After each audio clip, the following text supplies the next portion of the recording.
Here's the stand without any of the pieces attached. We'll go ahead and put it together.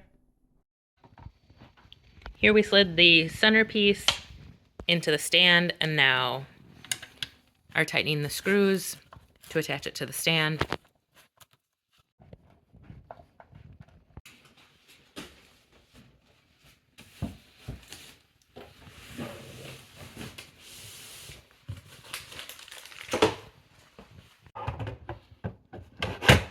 And then you need to attach the stand to the back of the TV. We went ahead and laid the TV down on the box, face down, so that we could install it easier that way.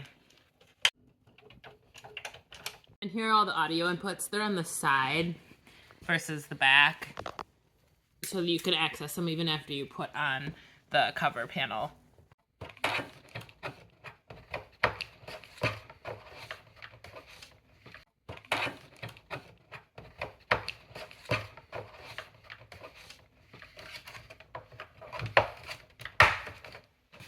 There, I think it's all ready to set up.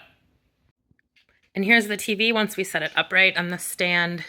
You can see it's very reflective when the screen is off.